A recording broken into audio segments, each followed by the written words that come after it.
देखिए आज का अपना जो टॉपिक था वो क्या था। आज का टॉपिक क्या है अपना 3NF।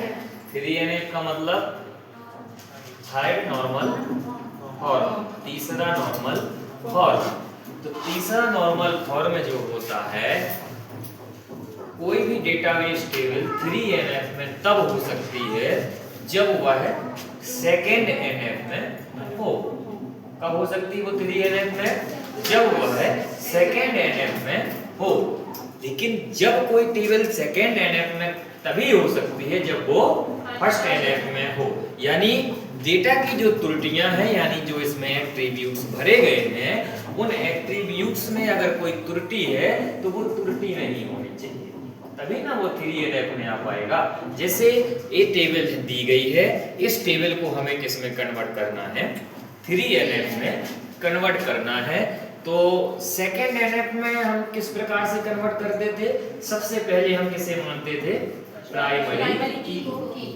पहले किसको मानते थे? प्राइमरी की को मानते थे। तो इसमें प्राइमरी की क्या होगा? क्यों सब्जेक्ट आईडी नहीं हो सकती? नहीं सर, क्योंकि सब्जेक्ट सब्जेक्ट आईडी, सब्जेक्ट भले सबके अलग अलग हो, मतलब एक जैसे हो सकते हैं, लेकिन सब्जेक्ट आईडी एक जैसे समझ रहे हैं ना। यानी आपका जो अंग्रेजी है वो इनकी अंग्रेजी का सब्जेक्ट आईडी भी एक जैसे क्यों नहीं हो सकते? जैसे सब्जेक्ट कोड आप एग्जाम वगैरह देने गए होंगे, सब्जेक्ट कोड तो सभी लोग पेपर में एक ही भरते हैं ना, कॉपी में रहते हैं कि? तो इसलिए प्राइमरी की नहीं हो सकता है, नहीं हो सकता। क्यों नहीं हो सकता? क्योंकि अंग्रेजी सब्जेक्ट भले वंदना के पास है और आकाश के पास भी है, लेकिन सब्जेक्ट कोड यानी सब्जेक्ट आईडी जो है वो दोनों की क्या होगी? सेम होगी। होगी कि नहीं होगी? पेपर वगैरह देने जाते हो ना आप, पेपर कोड हर पूरे पेपर का सेम होता है कि नहीं? एक सब्जेक्ट का जो होता है सारे कोड एक जैसे होते हैं कि नहीं? तो इसलिए इसमें प्राइमरी की आप किसे रिप्रेजेंट करेंगे? रोल नंबर के। यानी रोल नंबर प्रत्येक स्टूडेंट का अलग अलग ही होगा। अभी बात समझ में ना। तो इसे 3NF में बदलने के लिए हम सबसे पहले क्या करेंगे? इस टेबल को एक नई टेबल का निर्माण करेंगे 3NF में बदलने के लिए। तो उस टेबल में सबसे पहले हम क्या करेंगे? प्राइमरी की हमने किसे माना? रोल नंबर को। फिर उसके बाद नेम का कॉलम लिख देंगे, यानी फील्ड लिख देंगे। उसके बाद हम एड्रेस को ले लेते हैं। आगे बात समझ में। अब फिर इसको एक टेबल और निर्माण करेंगे 3NF में बदलने के लिए। अब कौन कौन बचा? सब्जेक्ट आईडी और सब्जेक्ट बचा। तो इसमें अपन क्या कर लेंगे? सब्जेक्ट आईडी और स्टूडेंट का नेम और क्या बचा? सब्जेक्ट। इसको ले लिया हमने, ये हमारी टेबल हो गई कंप्लीट। कोई दिक्कत नहीं ना, आपको अगर नहीं लिखना है तो नहीं लिख सकते हैं, लेकिन हमें डेटाबेस को एक कठिन डेटा स्ट्रक्चर से एक सरलतम डेटा स्ट्रक्चर में कन्वर्ट करना है। क्योंकि अगर हम यहाँ पे भी नेम लिख देंगे इस टेबल में तो हमें आसानी हो जाएगी कि कृष्णा का कौन सा सब्जेक्ट है। आगे बात समझ में ना। और ये नॉर्मलाइजेशन का मतलब क्या होता है?